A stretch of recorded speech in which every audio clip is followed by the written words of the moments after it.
বেলাল রাদিয়াল্লাহু আনহুর কথা, তাকে কিভাবে পিটানো হয়েছে আপনারা সবাই কম বেশি জানেন। আরবের জাস্ট গরমে যদি একটা উমরা করেন তাহলেই বুঝতে পারবেন যে গরমটা কেমন হতে পারে। কয়েকদিন আমাদেরকে রাস্তায় নামাজ পড়তে হয়েছে, এত ভিড় ছিল, ওখানে সেজদা দেওয়ার মতো কোনো পরিবেশ থাকে না, এত এত মানে গরম। ওখানে দাঁড়িয়ে থাকলে আপনার পায়ে মনে ফোসকা পড়বে। ওখানে একটা মানুষকে সারাদিন শুইয়ে রাখা হলে উত্তপ্ত বালুর মধ্যে, উপরে যদি পাথর চাপা দেওয়া হয় আর সে তখনও বলতে থাকছে আহাদুন আহাদ, আল্লাহ এক, আল্লাহ এক, তাহলে তার ইমানের জজবা চিন্তা করে। এই জীবন মহাকাব্য রচনা করেছে। এই জন্য বেলাল রাদিয়াল্লাহু আনহু সেই ব্যক্তি যিনি মক্কা বিজয়ের পরে কাবা ঘরের ছাদে উঠে আজান দিয়েছেন। চিন্তা করা যায়, তিনি সেই ব্যক্তি যার কথা নবী সাল্লাল্লাহু আলাইহি ওয়াসাল্লাম যখন আলোচনা করতেন তখন বলতেন যে বেলাল, যখনই আল্লাহ আমাকে জান্নাত দেখান তখন তোমার পায়ের আওয়াজ আমি আগে আগে শুনতে পারি। তুমি কি এমন আমল করো? তিনি বলছেন, আমি তো এক্সট্রা এমন কোনো আমল করি না, তবে যখনই আমার ওযু ছুটে যায় তখন আমি আবার ওযু করি এবং সেই ওযু দিয়ে আমি 2 রাকাত নামাজ পড়ি, তাহিয়াতুল ওযু। এটা আমরা আমল করার চেষ্টা করবো। আল্লাহ পাক আমাকে তৌফিক দান করেন, আপনাদেরকে তৌফিক দান করেন। উহুদ যুদ্ধ চলছে, শুরু হবে যুদ্ধ, সবাই শুনছে। ঠিক সেই সময় একজন সাহাবী হানজালা রাদিয়াল্লাহু আনহু সত্য বিয়ে করেছেন, বাসর করেছেন গত রাতে, ফরজ গোসল করার সময় পান নাই, যুদ্ধের ডাক এসেছে, চলে গেছে এবং যুদ্ধ করতে করতে তিনি শহীদ হয়েছে। যুদ্ধের পরে তার লাশটাকে দেখা গেল যে সেই লাশটা মাটি থেকে শূন্যে ভেসে আছে এবং লাশ থেকে পানি ঝরে পড়তেছে। নবীজি বললেন যে সাল্লাল্লাহু আলাইহি ওয়াসাল্লাম যে ফেরেশতারা তাকে গোসল দিচ্ছে। এটাও মহাকাব্য, এগুলো মহাকাব্য, রচনা করে যাওয়া মহাকাব্য। তো হানজালা রাদিয়াল্লাহু আনহুর এই ঘটনাটা আপনারা পড়বেন। এরপরে অনেক আছে, আমি বলতে থাকলে অনেক সময় চলে যাবে। হামজা রাদিয়াল্লাহু আনহু নাম শুনেছেন? হামজা রাদিয়াল্লাহু আনহু উহুদের দিনে এমনভাবে যুদ্ধ করছিলেন যে তাকে যে হত্যা করেছে সেও বলেছে যে সে এমনভাবে যুদ্ধ করছিল মনে হচ্ছিল সে একজন উড়ন্ত বাজ পাখি। সামন থেকে আমি তাকে আঘাত করার কোনো সুযোগ পাই নাই, পিছন থেকে পাথরের পিছন থেকে তাকে আমি দূর থেকে একটা বর্ষা নিক্ষেপ করেছিলাম, এই বর্ষা গিয়ে তার নাভির নিচে গিয়ে লাগে, পিছন দিয়ে বের হয়ে যায়। কিন্তু এই অবস্থাতেও তিনি তরোয়াল নিয়ে আমার দিকে তেড়ে আসতেছিলেন আমাকে মারার জন্য, কিন্তু তিনি পেরে ওঠেন নাই, পড়ে গেছে। তারপরে তার লাশকে চিরে ফেলা হয় এবং কলিজাটা বের করে দাঁত দিয়ে কামড়ে খাওয়ার চেষ্টা করা হয়েছে। হামজা রাদিয়াল্লাহু আনহু ছিলেন বদর যুদ্ধের সবচেয়ে শ্রেষ্ঠ সাহাবী, বীর সাহাবী, যার হাতে অনেক কাফের মারা গেছে। এই জন্যে উতবা, শায়বা এদের পরিবারের পক্ষ থেকে একটা আক্রোশ ছিল যে যুদ্ধে জিতে আর না জিতে হামজাকে মারতে হবে। এই জন্য ওয়াহশী নামক একজন ব্যক্তিকে তারা হায়ার করেছিল। পরবর্তীতে সেই ওয়াহশী তিনিও ইসলাম কবুল করেছেন। তাকে অনেকে হামজার কাতেল বলতেন। পরে মুসাইলামা কাযযাবের হত্যা আল্লাহ পাক এই ওয়াহশীর হাতে করেছেন। সুবহানাল্লাহ, আল্লাহ পাক তাকদীর ঘুরিয়ে দিয়েছিলেন। হামজা রাদিয়াল্লাহু আনহুর এই আত্মত্যাগটা কিন্তু ইতিহাস হয়ে আছে, মহাকাব্য হয়ে আছে না? এমন এত মহব্বত নবী সাল্লাল্লাহু আলাইহি ওয়াসাল্লাম তাকে করতেন, এত মহব্বত করতেন যে ওয়াহশী যখন ইসলাম কবুল করতে আসছেন জিজ্ঞাসা করছেন যে তুমি কিভাবে, কাইফা কাতালতাল হামজা, হামজাকে কিভাবে হত্যা করেছিলেন? তিনি ব্যাখ্যা করলেন এইভাবে হত্যা করেছে। তখন নবীজি বললেন যে যদি তুমি আমার থেকে তোমার চেহারাটাকে দূরে রাখতে পারো তাহলে সেটাই করো। মানে তার হাতে ইসলামের বায়াত নিয়েছেন, ইসলাম কবুল করলেন, তারপরে নবীজি বললেন যদি তুমি তোমার চেহারাটাকে আমার থেকে দূরে রাখতে পারো, দূরে রাখো। আর আমরা তো বিগত 20-30 বছরের মানে অগণিত জুলুমকে জাতীয় ক্ষমা ঘোষণা করতে যাচ্ছি। হ্যাঁ, আপনারা এমন যে আমি মক্কা বিজয় করছি, আপনারা কি মক্কা বিজয় করছেন যে সবাইকে গণমাফ করতে যাচ্ছেন? আবু সাঈদের কিসাস কবে হবে? আবু সাঈদের কিসাস কবে হবে এটা দেখার অপেক্ষায় আছি আমরা। মুগ্ধদের কিসাসটা কবে হয় সেটা দেখার অপেক্ষায় আছি আমরা। তাদের সময় মাঠে যারা ছিল, যারা নির্দেশ দিয়েছে, যারা পিছনে ছিল, যারা পর্দার আড়ালে ছিল, তাদের কি হয় পরিণতি শেষ পর্যন্ত, এটা আমরা দেখার অপেক্ষা আছে। জালেমকে তার শাস্তি দিতে হবেই, আইনের একদম সুশাসন নিশ্চিত করতে হবে। না হলে দেখবেন এরা যদি পার পেয়ে যায়, এরা অন্য স্রোতে এসে আবার জুলুম করবে না, কোনো গ্যারেন্টি নেই, কোনো গ্যারেন্টি। আপনাদেরকে একটা কথা বলে রাখি, বদর যুদ্ধের সময় 70 জন বন্দী হয়েছিল, মনে আছে? এই বন্দীদের ব্যাপারে কি করা হবে মাশওয়ারা হচ্ছে, অনেকের অনেক মত। এখানে ওমর ইবনুল খাত্তাবের একটা মত ছিল, নাম তো শুনেছেন। ওমর রাদিয়াল্লাহু আনহু মত হচ্ছে, ইয়া রাসূলুল্লাহ, সবগুলাকে হত্যা করতে হবে। কেন? আল্লাহ পাক বলেছেন নূহ আলাইহিস সালামের কণ্ঠে, রব্বি লা তাযার আলাল আরদি মিনাল কাফিরিনা দাইয়ারা ইন্নাকা ইন তাযারহুম ইউদিল্লু ইবাদাক ওয়া লা ইয়ালিদু ইল্লা ফাজিরুন কাফার। আল্লাহ, তুমি এই জমিনের মধ্যে, নূহ আলাইহিস সালাম এই দোয়াটা করেছিলেন, আল্লাহ তুমি এই জমিনের মধ্যে একটা কাফেরকে অবশিষ্ট রেখো না। এটা ওই সময়কার কথা বলছে, যখন মহাপ্লাবন আসবে তার আগের কথা। তিনি 950 বছর দাওয়াত দিয়েছিলেন। দাওয়াত দিয়ে যখন এই অবস্থা, 40 জন মানুষ ইসলাম কবুল করছে আর কি, তখন তিনি এই দোয়াটা করতে বাধ্য হয়েছিলেন এবং আল্লাহ পাক সেই দোয়া কবুলও করেছিলেন, সবাইকে সমূলে ধ্বংস করেছিলেন। তো ওমর রাদিয়াল্লাহু আনহু বলছিলেন, ইয়া রাসূলুল্লাহ, বদরের এই বন্দীদের ব্যাপারে আমার মাশওয়ারা হচ্ছে এটা, মুক্তিপণের দরকার নাই, হ্যাঁ, ওদেরকে অন্য কোনো দিকে ফোকাস করার দরকার নাই, এদের সবগুলোকে গর্দান নামায় দেন, শেষ, খালাস। এরা যদি থাকে পরে আপনার বিরুদ্ধে আবার ষড়যন্ত্র করবে। তো শেষমেশ তার রায়টা কিন্তু কবুল করা হয় নাই, বরং রক্তপণ এবং মুক্তিপণ নেওয়া হয়েছে এবং আরও অনেক পদ্ধতি অবলম্বন করা হয়েছে। কিন্তু সূরা আনফালে আল্লাহ রাব্বুল আলামিন ওমর রাদিয়াল্লাহু আনহুর এই মতটার প্রশংসা করেছেন, করে দেখেন আপনি। তাই খুব বেশি ভালো হইতে চান না আপনারা, এত বেশি ভালো হওয়ার দরকার, হ্যাঁ, মামা চাচা খালু ধরে ধরে এভাবে পার করে দিয়ে, ও পার পেয়ে গেলে পরের বার আপনাকে পার করবে না। আপনারা ভুল করতেছেন। যাদের হাতে এরকম 100-200 ক্রস ফায়ারের রক্ত লেগে আছে, এদেরকে যদি আপনি মাফ করে দেন, তাহলে আপনার চেয়ে বড় আহাম্মক বোকা আর পৃথিবীতে কেউ নাই। কি বলেন এগুলো? ইসলামের বিধান হচ্ছে একজন মানুষকে যদি কেউ হত্যা করে অন্যায়ভাবে, তাকেও শাস্তির আওতায় এনে মৃত্যুদণ্ড কার্যকর করতে হবে। আর যাদের হাতে এরকম 10টা 20টা 30টা করে ক্রস ফায়ারের রক্ত লেগে আছে, আপনি ওদেরকে মাফ করে দিবেন? এত বেশি ভালো হইতে ইসলাম শিখায়নি তো আমাদের। এগুলো তো ভালো না, এগুলো বোকামি। এগুলো তো ভালো না, এগুলো হচ্ছে কি বোকামি। ইসলাম শিখায় আমাদেরকে ডিপ্লোম্যাটিক হতে, ম্যাচিউরড হতে। সুবহানাল্লাহ, আমি এগুলো দেখে খুব আসলে হতাশ, তাই একটু আক্রোশে কথা বলে ফেললাম, কিছু মনে করবেন না। মানে আমি বুঝি না, আমরা এই সাইকোলজির সাথে যাই না। একজন ব্যক্তি যদি 10টা মানুষকে এভাবে নির্মমভাবে খুন করতে পারে, জবাই করে দিতে পারে, আপনারা তো জানেন না বিষয়গুলো। মানে একটা রুমে গিয়ে একদম বেদর পিঠে একজনকে হাত পা ভেঙে দিয়ে পরে পাশের রুমে এসে ভিডিও গেমস খেলতেছে, পাবজি ভিডিও গেমস খেলতেছে। এই মানুষগুলোকে আপনি যদি মাফ করে দেন, তাহলে তো আসলেই বলবো যে আপনার চেয়ে বড় আহাম্মক আর গর্ধব আর কি বলবো, কি সব জিনিস আপনার চেয়ে, মানে জাতীয় প্রতারক আর কেউ নাই। আপনাদের মানে যদি এরকম কেউ করেন, তাহলে জাতির রিপ্রেজেন্টেটিভ হওয়ার যোগ্যতাই নেই আপনার। আমার কথা মাইন্ড করেন না, আমি খোলামেলা কথা বলে দিলাম। কারণ এখন সব কথা কিছু কথা খোলামেলা আপনাদেরকে বলতে হবে, নাহলে অনেক কথা ইনসাফ হবে না। ইনসাফ করতে হবে, আল্লাহ পাক আমাদেরকে বড় তৌফিক দান করে দেন। আর 2-4টা বলে শেষ করছি। আপনাদেরকে একজন সাহাবীর নাম বলি, তালহা রাদিয়াল্লাহু আনহু। কি নাম? উহুদ যুদ্ধের দিন আল্লাহ নবী সাল্লাল্লাহু আলাইহি ওয়াসাল্লাম কিন্তু একটু বিপর্যয়ের মধ্যে পড়েছিলেন, মনে আছে? চারদিক থেকে তাকে আক্রমণ করা হয়েছে। খালিদ বিন ওয়ালিদ তখন তিনি মুসলিম হন নাই, এসে আক্রমণ করেছেন, পিছন থেকে সাহাবীদেরকে আক্রমণ করেছেন, অনেক সাহাবী শহীদ হয়েছেন। আর নবী সাল্লাল্লাহু আলাইহি ওয়াসাল্লামের কাছেও প্রায়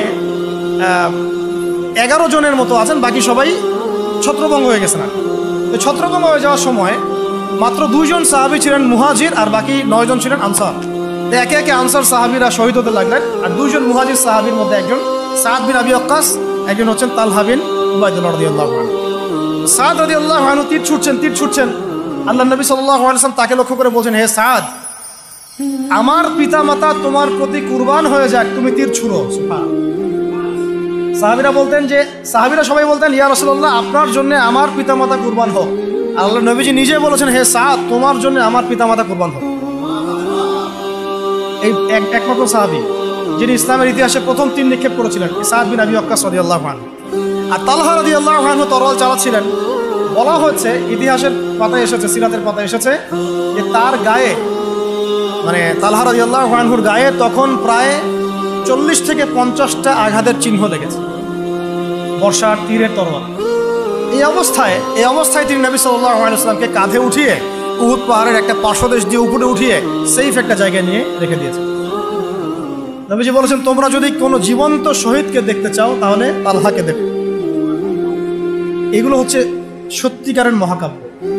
এগুলো কি সত্যিকারের চিরস্থায়ী মহাকাব্য। আপনারা যদি এই একজন সাহাবী সাদ বিন মুয়াজ তার নাম শোনেন, একবার খন্দকের যুদ্ধে তিনি মহাকাব্য রচনা করেছেন। খন্দকের যুদ্ধে একটা ক্রুশিয়াল অবস্থা ছিল, সেই সময় তিনি সামনে আগ বাড়িয়ে যুদ্ধ করতে গিয়ে তার হাতের মধ্যে তীর লাগে, এই তীরটা ছিঁড়তে গিয়ে তার হাতের ভ্যানটা ছিঁড়ে দেয়, রক্তটা ছিঁড়ে দেয় বের করতে গিয়ে। এই অবস্থায় আস্তে আস্তে তার শাহাদাত হয়েছে।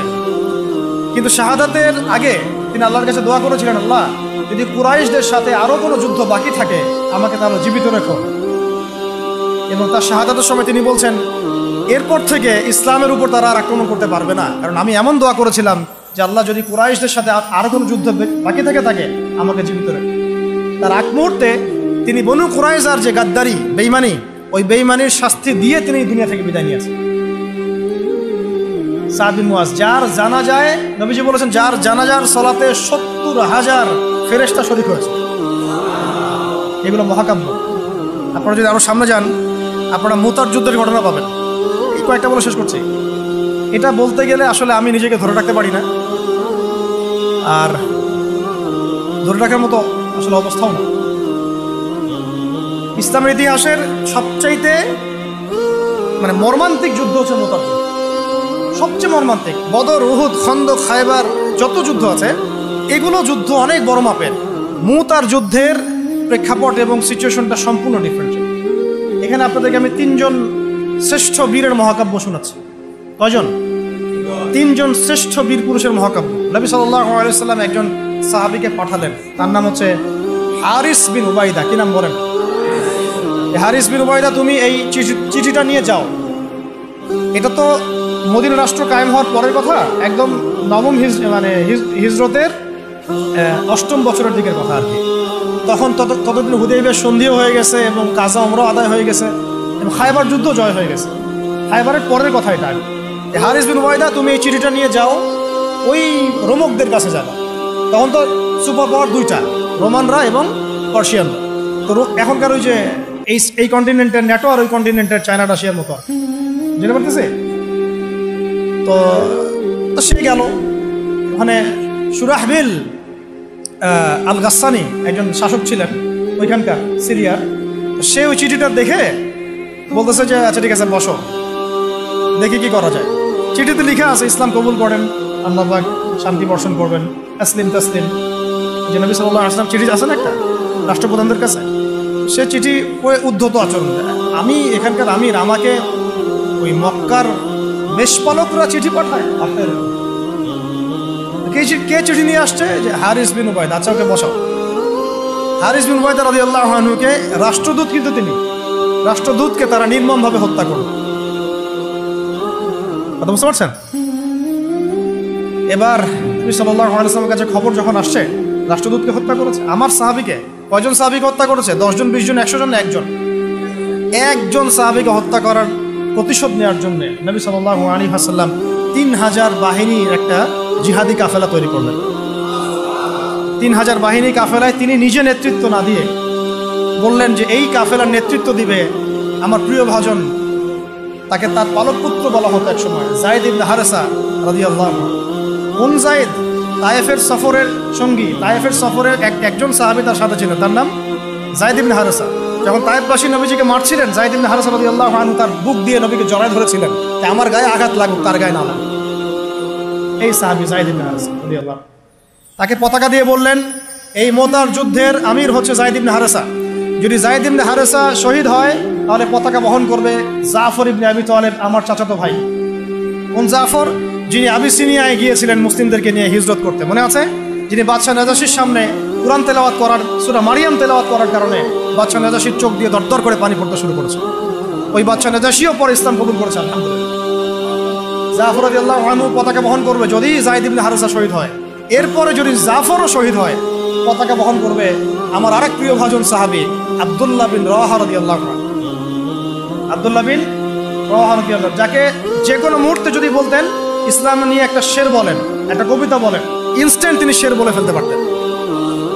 এত সুন্দর, এত উন্নত কাব্য প্রতিভা ছিল তার মুখে। এই নষ্ট সংস্কৃতি না, তাদের সংস্কৃতি ছিল একেবারে খাঁটি তাওহীদের সংস্কৃতি। এমনকি কাবা তাওয়াফ করছেন তিনি, তখন কাবা তাওয়াফ করছেন বিদায় কাজা উমরা আদায় করার সময় নবীর সামনে সামনে তিনি ঘুরছেন এবং আবৃত্তি করছিলেন একটা কবিতা কাফেরদেরকে আঘাত করার জন্য। এই কাফেররা দেখো, তোমরা যাকে বের করে দিয়েছিলে তিনি আজকে সসম্মানে এখানে ঘুরতেছে। ওমর রাদিয়াল্লাহু আনহু বলছিলেন যে কাবা তাওয়াফ করার সময় তুমি এগুলো বলছো? নবীজি বললেন ওকে ছেড়ে দাও, সে এমন বাক্য তিলাওয়াত করতেছে, মানে এমন বাক্য সে চয়ন করেছে যেগুলো কাফের অন্তরে বর্ষার চাইতেও বেশি বিদ্ধ হচ্ছে, তাকে বলতে দাও। এই হলো আব্দুল্লাহ বিন রাওয়াহা রাদিয়াল্লাহু আনহু, নবীজির অত্যন্ত প্রিয় ভাজন সাহাবী। আব্দুল্লাহ বিন রাওয়াহা যদি শহীদ হয় তাহলে তোমরা তোমাদের মধ্য থেকে একজনকে আমির নিযুক্ত করে নিও। সাহাবীরা বুঝে ফেললেন এই সফরে আমরা তিনজনই শহীদ হতে যাচ্ছি, কারণ একটা সফরে কখনো তিনজন আমিরের প্রয়োজন হয় না, হয় না। এবার তারা গেলেন, তারা কখনো আশাও করেন নাই ওখানে যা দেখবেন। ওখানে গিয়ে দেখলেন যে 1 লক্ষ রোমান সৈন্য সামনে এসে দাঁড়িয়েছে। কত লক্ষ? এবং একেবারে ফুল প্রশিক্ষিত, একদম ফুল আর্মড ফোর্স। আর এর সাথে তাদের সাহায্যকারী দলেও আছে আরো 1 লক্ষ সৈন্য। মোট কয় লক্ষ? এদিকে কতজন? যুদ্ধ হওয়া সম্ভব? আসলে কি সম্ভব? সম্ভব না, যুদ্ধ কিন্তু সম্ভব না। আমরা তো আগে সংখ্যা গরিষ্ঠ হওয়ার কথা চিন্তা করি। কোন যুদ্ধে ইসলাম সংখ্যা গরিষ্ঠতা দিয়ে জিতে নাই। ইসলাম জিতেছে ইমানের বদৌলতে, শুধু ইমানের বদৌলতে। আমরা সংখ্যা দিয়ে কখনো বিজয় লাভ করতে পারি নাই। এখন এবার সাহাবীরা মাশওয়ারা করতেছেন রাত্রেবেলা, আমরা কি করব? কালকে যুদ্ধ করব, নাকি মদিনায় ফিরে যাব, নাকি রাসূলকে খবর পাঠাবো, নাকি কোনো বিকল্প ফোর্স নিয়ে আসার ব্যবস্থা করব, কি করব? তখন সাহাবী ওই যে বললো আব্দুল্লাহ বিন রাওয়াহা রাদিয়াল্লাহু আনহু দাঁড়ালেন। তরুণ সাহাবী, আপনাদের কি বলতেছে? তরুণ সাহাবী দাঁড়িয়ে বলছেন যে হে আমার ভাইয়েরা, আমরা এখানে কি জন্য এসেছি? হয় আমরা এই যুদ্ধ করব, শহীদ হব, না হলে আমরা গাজী হব। আর আপনারা যে বিষয়টাকে ভয় করছেন আসলে কিন্তু আমরা সেটা পাওয়ার জন্যই এসেছি, তার নাম শাহাদাত। আপনারা যেটাকে ভয় করছেন যে আমরা এখানে গেলে মারা যাব, ওটার জন্যই তো আমরা এত দূরে এসেছি। আমরা গাজী হই অথবা শহীদ হই, আমাদের জন্য আজর আল্লাহর কাছে লিখে থাকে। তো তার এই মানে এমন ইমানদীপ্ত ছিল ভাষণটা, আমি তো ওটা বলতে পারলাম না, আরবিতে তিনি বলেছেন। এতে মানে উৎফুল্ল হয়ে বা ইন্সপায়ার্ড হয়ে সাহাবীরা আর দ্বিতীয়বার ভাবলেন না, ঠিক আছে কালকে যুদ্ধ। এবার পরের দিন যুদ্ধ শুরু হল। এটা কি সম্ভব যুদ্ধ? প্রথমে যায়েদ ইবনে হারসা রাদিয়াল্লাহু আনহু পতাকা নিয়ে ঘোড়া ছোটা আগায় যাচ্ছেন এবং একটা আঘাতও পিছন থেকে করার সাহস হচ্ছে না তাদের, সব আঘাত তারা সামন থেকে করছেন। এক পর্যায়ে যায়েদ রাদিয়াল্লাহু আনহুর এই মানে গায়ের মধ্যে তারা বর্ষা নিক্ষেপ করেন। বর্ষা তো আগেকার বড় বড় বল্লম বর্ষা ছিল, এবং একটা বর্ষা তার গায়ে যখন লাগে তিনি পড়ে যান, এবং এই অবস্থা আস্তে আস্তে তার শাহাদাত হয়। পতাকা পড়তে দেন নাই, পতাকা নিয়ে নিয়েছেন জাফর ইবনে আবি তালিব রাদিয়াল্লাহু আনহু হাতে, এবং জাফর রাদিয়াল্লাহু আনহু যুদ্ধ করতে থাকেন, এত বীর বিক্রমে যুদ্ধ করতে থাকেন যে এক পর্যায়ে তিনি তার নিজের কালো এবং লাল ডোরাকাটা ঘোড়া ছিল, সেই ঘোড়ার পা নিজেই কেটে ফেলেন, যে আমার যেন পালিয়ে যাওয়ার মন না ওঠে, তারা যেন আমার ঘোড়া ইউজ করতে না পারে। সাহাবীরা বলছেন তার শাহাদাতের পরে তার বডির মধ্যে আমরা এরকম 50টা থেকে 60টা এরকম আঘাতের দাগ দেখেছি। একটাও দেহের পিছনে ছিল না, সব সামনে ছিল। যুদ্ধ করতে করতে এক পর্যায়ে তার ডান হাতটা কেটে পড়ে যায়। এরপরে তিনি বাম হাতে পতাকা উঠায় নেন, কাফেররা বাম হাতটাও কেটে ফেলে। এরপরে তিনি বুকের সাথে পতাকাটাকে এইভাবে জড়িয়ে রাখেন, বুকের সাথে পতাকাটাকে এইভাবে জড়িয়ে রাখেন, পতাকা পড়তে দেন নাই। একজন রোমান সৈন্য তাকে আঘাত করে এবং তার দেহটা দ্বিখণ্ডিত হল। এই খবর নবী সাল্লাল্লাহু আলাইহি ওয়াসাল্লাম ওই মদিনায় বসে বসেই পাচ্ছিলেন। তিনি বললেন এই মাত্র যায়েদ শহীদ হলো, এই মাত্র জাফর শহীদ হলো। একটু তিনি কান্নার ভাব চলে আসলো। একটু পরে নবীজি হেসে দিলেন। সাহাবীরা বলছেন আপনি হাসছেন কেন আসলো? তিনি বলছেন যে জাফর এর ডান হাত প্রথমে কেটে গেছে, তারপর বাম হাত কেটে গেছে। আল্লাহ রাব্বুল আলামিন তাকে এই 2টা কাটা হাতের বিনিময়ে জান্নাতে 2টা বড় বড় পাঠা দিয়েছে। এইটা দিয়ে তিনি জান্নাতে ঘুরে বেড়াচ্ছেন আর ফল খাচ্ছেন। তার নাম হয়ে গেল জাফর আত-তাইয়ার, জাফর আত-তাইয়ার, পাঠাওয়ালা। এরপরে পতাকা হাতে নিলেন সেই আব্দুল্লাহ বিন রাওয়াহা রাদিয়াল্লাহু আনহু। তিনিও তো বীর বিক্রমে যুদ্ধ করতে লাগলেন। এক পর্যায়ে তিনি একটু কান্না করেছিলেন। সাহাবীরা বলছেন আপনি কি ভয় কান্না করতেছেন? জি না, আমি ভয় কান্না করছি না, বরং কোরআনের একটা আয়াত আমার মাথায় আসছে বলে আমি কান্না করছি। সে আয়াতটা ছিল সূরা মারিয়ামের মধ্যে, ওয়া ইম মিনকুম ইল্লা ওয়ারিদুহা কানা আলা রাব্বিকা হাতমান মাকদিয়া, একটা আয়াত আছে কোরআনে সূরা মারিয়াম।